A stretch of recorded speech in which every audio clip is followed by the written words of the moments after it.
네, 오늘 옵타 프로비전과 함께합니다. 누네즈와 홀란드가 오피셜이 떴고 이제 리버풀 팬들과 맨시티 팬들이 다음 시즌 개막해서 이 두 선수들이 얼마나 좋은 모습을 보여줄지를 기대하고 있는데 저희가 그 전에 이번 시즌 각각의 소속팀에서 어떤 활약을 보였고 어느 위치에서 공을 좀 잡았고 어느 위치에서 주로 플레이했는지를 기록적으로 한번 분석을 해보죠. 일단 다음 시즌에 이 두 선수가 뭐 어떻게 좀 낭만적으로 바라보면 득점왕 경쟁을 할 수도 있는 거고 근데 맨시티 리버풀 팬들에게는 죄송합니다만 먹튀 경쟁을 할 수도 있어요. 그럼요. 몰라. 왜냐면 부상 이력이 없는 선수들이 아니에요, 둘 다. 아니 똑같이 뚜껑 열어봤는데 케인, 살라, 손흥민 득점왕 경쟁. 그래, 그럴 수도 있고, 그럴 수도 있고, 그리고 뭐 이 두 선수 중에 한 선수만 잘할 수도 있는 거고. 그래서 근데 이제 아무래도 이적료도 많이 들었고 어린 공격수들 중에서는 굉장히 또 촉망받는 자원들이 또 프리미어리그로 넘어왔잖아요. 홀란드 말할 것도 없고, 누네스 올 시즌 포르투갈 리그 그리고 챔피언스리그에서 활약도 굉장히 좋았고. 그리고 이 두 선수가 이적한 팀이 어디입니까? 맨시티, 리버풀이에요. 우승 경쟁 하나는 내년에도 당연히 우승 경쟁을 그러니까 우승이라는 타이틀을 두고 경쟁할 수 있을 만한 팀들의 이 주전 공격수들이 될 예정이기 때문에 이 두 선수 간의 비교는 사실 미리미리 이렇게 해보는 것도 팬들 입장에서는 굉장히 재밌는 요소가 될 것 같다. 궁금해요, 저도. 네. 일단 나이는 홀란드가 한 살 어립니다. 역시 홀란드. 네. 한 1년 정도 진짜 딱 차이가 나요. 홀란드가 2000년생, 누네스가 99년생. 그러니까 7월생, 6월생이니까 진짜 1년이네, 차이도. 네, 둘 다 뭐 거의 뭐 비슷하다고 보시면 되고 체격 조건은 홀란드가 더 좋아요. 누네스랑 비교했을 때도 한 7cm 정도가 프로필상 더 큽니다, 홀란드가. 근데도 그런 속도를 낼 수 있다는 게 참 대단한 것 같고. 근데 홀란드가 막 그 키를 바탕으로 헤더를 따는 유형. 그건 아니에요. 그거는 오해가 없어야 됩니다. 물론 이제 뭐 피지컬로 버텨주고 그 이후에 뭐 플레이를 하는 경향은 있지만 홀란드 하면 헤더골 잘 기억 안 나죠. 그렇죠. 마치 손흥민의 헤더와 같이. 그리고 이 두 선수 주발 다릅니다. 왼발과 오른발. 모두가 아시는 왼발 그리고 누네스는 이제 오른발잡이고 각각 노르웨이와 우루과이 국적인데 우루과이는 이제 월드컵에서 우리가 만납니다. 그렇죠. 노르웨이는 결국 이제 홀란드가 빠진 그 틈에 성적을 쌓지 못하면서 월드컵에서는 볼 수 없게 됐죠. 이적료 누네스가 더 비싸요. 지금 통계적으로 알려진 것만 우리가 기사로 봤을 때는 누네스가 한 1,000억 정도고 그리고 이제 여기에 옵션가가 붙었을 때 1억 유로까지 올라갈 수 있다라는 기사를 우리가 또 확인을 했었고 그러면 한 1,300억 넘어가죠. 아무래도 홀란드의 경우는 뭐 구두로 얘기가 나왔던 건 바이아웃에 대한 맞아요. 그래서 홀란드가 한 800억 정도고 지난 시즌 소속팀의 이러한 성적을 좀 보면은 리그는 뭐 어쨌든 양 팀이 우승을 하지 못했고 근데 홀란드는 챔스 조별 탈락해서 이제 유로파 리그에 갔습니다. 근데 누네스의 경우에는 이 챔피언스리그 8강에 갔죠. 그 터라의 아약스를 16강에서 잡아내고 올라갔었던 좋은 기록이 있고요.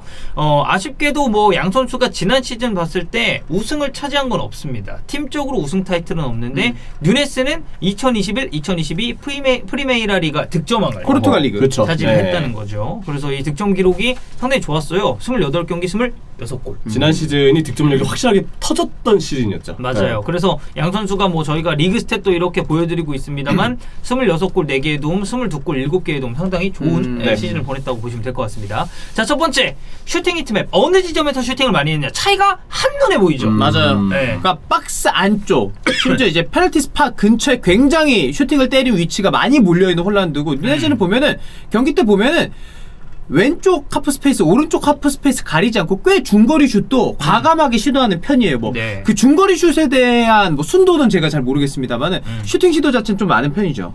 그래서 그 다음이 이제 슛 포인트라는 건데 들어간 거랑 들어가지 않은 겁니다. 누네스는 박스 바깥에서 득점이 이제 하나 있고 홀란드도 마찬가지로 박스 바깥에서의 득점이 지금 하나 찍혀 있죠. 그렇네요. 그리고 나머지 득점은 누네스도 바깥에서 시도를 하긴 했습니다만 어쨌든 박스 안에서 나온 게 압도적으로 많았다. 제가 말씀드린 대로 누네즈가 박스 바깥쪽에서의 시도 자체는 많은데 그게 중거리 슈팅 자체가 골로 들어갔느냐 그런 것까지는 아니었다. 그렇죠. 중거리는 좀 먼 거리 슈팅을 지켜볼 필요가 있지만 확실한 건 먼 거리 터치가 많은 건 그만큼 이 선수의 활동 반경이 넓고 그 넓은 움직임의 바탕으로 또 다른 전술의 기능을 할 수 있다는 얘기는 될 것 같아요. 그러니까 포지션상의 다양성을 조금 더 추가할 수 있는 누네스가 되겠고 슛 비율은 뭐 히트맵이랑 약간 같이 보시면 될 것 같습니다. 그러네요. 홀란드가 압도적으로 박스 안쪽에서의 그게 있고 누네스는 박스 안쪽 비율은 높은데 바깥쪽에서의 이 포인트도 우리가 살펴봐야 된다. 그래서 보면 홀란드는 박스 안에서 누네스보다 더 많은 슈팅 비중 가져갔고 예. 누네스는 박스 밖에서 홀란드보다 더 많은 슈팅 비중을 가져갔습니다. 그래서 두 선수 모두 박스 안 왼쪽 부근에서의 슈팅 빈도가 많아요. 그래서 제일 많은 슈팅을 시도했고 제일 많은 득점을 올렸고요. 퍼센테이지로 환산해봤을 때도 홀란드가 23.3%, 누네스는 36.1%의 이 득점 수치를 이 박스 왼쪽 부근에서 기록을 했습니다. 자, 그다음은 패스 스탯인데요. 이 패스 스탯 같은 경우에는 양 선수의 저는 활동 반경을 어느 정도 알 수도 있는 수치라고 네. 봅니다. 왜냐면 저희가 누네스 영상에서 마다 설명드렸었던 게 이 선수 스트라이커인데 좌측으로 엄청나게 많이 빠진다라고 언급을 드렸었죠. 그래서 좌측에서의 패스 성공률도 좀 자연스럽게 높아지지 않았나. 아, 이거 정말 좀 궁금합니다. 어떻게 전술적으로 융화가 될까? 홀란드의 경우는 역시 박스 안에서 역습을 이끌 때 배우 침투, 박스 안에서의 왼발로 살짝 돌아오는 그 어떤 슈팅들에 특화되어 있는, 확실히 집중되어 있는 어떤 파괴력을 보여줄 것 같고, 네. 유니스의 경우는 만약에 왼쪽으로 많이 돌아뛴다면 왼쪽 인포워드하고의 협업도 중요하거든요. 그러면 루이스 디아스, 아마 만약에 팀을 안 떠난다면 뭐 마네까지 네. 이런 선수들하고 어떻게 좀 스위칭이 될 것인지를 다음 시즌 주목해보면 좀 좋겠죠. 그런 것 같아요. 그러니까 둘 다 맨시티와 리버풀이 제로톱을 어쩔 수 없이 혹은 전술의 선택에 의해서 사용을 하는데, 홀란드와 느네즈 지금 이렇게 지역별 패스 성공률이랑 슈팅하는 위치 보면은 이거를 또 제로톱을 쓰지 않고 느네즈와 홀란드를 중앙에 박아뒀을 때 어떤 스타일로 할지가 좀 보이긴 해요. 보이죠. 네. 왜냐면 그 다음에 패스 포인트를 보잖아요. 그러면 홀란드는 박스 중앙 바로 바깥 지역에 오밀조밀하게 몰려있는데 그러네. 누네스는 그 부분이 생각만큼 빽빽하지 않아요. 측면. 오히려 아. 좌측면. 그러네. 좌측면이 되게 이렇게 빽빽하게 점들이 모여있죠. 패스를 성공했었던 그쵸. 포인트들이. 이러면 두 구단의 어떤 과제가 이제 하나씩 주어지는 것 같아요. 홀란드의 경우는 결국 맨시티의 전술상 박스 안에만 톱이 남으면 안 되거든요. 맞아요. 약간 바깥쪽으로 빠져주면서 이선들에게 공간도 만들어주고 경기 영향력을 키워줘야 되는데, 그걸 앞으로 홀란드가 잘할지가 관건.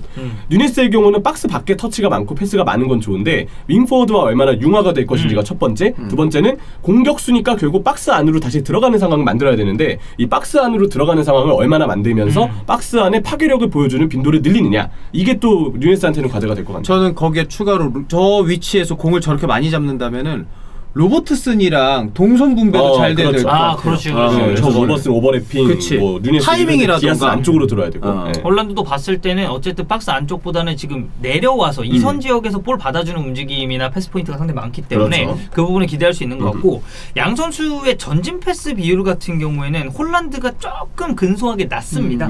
예, 근데 20.2%, 22%를 기록하고 있고, 아까 저희가 설명을 드렸던 것처럼 홀란드는 중앙 내지는 우측에서의 패스가 상당히 많았었고, 누네스는 좌측에서 상당히 많은 이 횟수의 패스를 기록을 했다라고 생각을 해주시면 될 것 같습니다.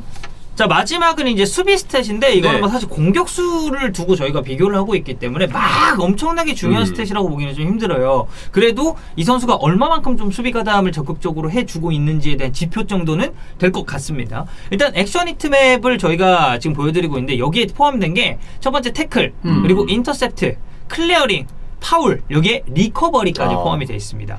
그래서 경합 성공률을 놓고 보면은 홀란드가 누네스보다 좀 앞서 있고, 공중볼 경합 성공률도 누네스보다는 홀란드 높네. 쪽에 이게 수치상으로 봤을 때도 한 네. 17% 정도의 차이가 있으니까. 그러네요. 그리고 클리어링 역시도 홀란드가 31회, 누네스가 14회. 그러니까 이게 수비적인 기여도라든지 가담은 이 액션 히트맵도 지금 홀란드 보면은 박스 안쪽에 되게 진하게 나타나 있잖아요. 이게 가담은 누네스보다는 홀란드가 조금 더 많이 한다고 우리가 이해를 해야 될 것 같습니다. 그리고 그거 보면 될 것 같아요. 토트넘에서 그 세트피스 코너킥 같은 거 할 때 코너킥을 허용할 때 핵심 수비수 중에 하나가 해리케인이거든요. 맞아. 네. 그런 면에서 홀란드도 내려와서 걷어내고 그러다 보니까 누네즈보다 자연스럽게 클리어런스 횟수도 좀 많이 올라간 거고. 그럴 수 네. 있고.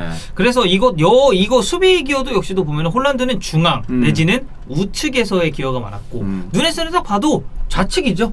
이 선수의 그냥 동선 자체가 좌측으로 많이 짜여 있다라고 저희가 생각할 수 있는 수치들이라든지 데이터가 굉장히 많다라고 이해해 주시면 될 것 같습니다. 자, 마지막으로 살펴볼 게 이제 홀란드랑 누네스 부상 이력입니다. 이거는 뭐 저희가 트랜스포마켓에서 참조를 했고요. 이게 어떻게 보면은 한 해 농사를 보는 데 있어서 굉장히 중요한 포인트가 될 수 있어요. 부상 그렇죠. 없이 뛰는 게 일단 제일 중요해. 중요하죠. 네. 이게 두 선수를 비교했을 때 결국에는 결정한 경기 수는 누네스가 압도적으로 적어요. 그러네. 네, 홀란드가 근육 이상 때문에 총 60일을 빠졌고 이 60일 동안에 9경기에 결장을 했습니다. 그리고 나머지는 고관절 굴곡부 문제 때문에 35일, 이게 이제 7경기 결장이 7경기. 있었거든요. 그래서 총 조합해보면, 그러니까 도합해봤을 때 16경기를 이제 부상으로 빠졌다는, 상당히 좀 약간 진짜 인저리 프론이 갈수록 뭔가 드러난 그런 느낌이죠. 예. 유독 지난 시즌이 홀란드는 부상이 좀 많았어요. 다른 맞아요. 때는 물론 잔부상은 있었지만 특히 지난 시즌이 좀 우려할 만한 도르트문트에서의 저 부상 빈도가 좀 아니었나 싶네요. 네, 누네스는 적어요. 발 부상 때문에 13일 빠졌는데 한 경기 결정이었고요.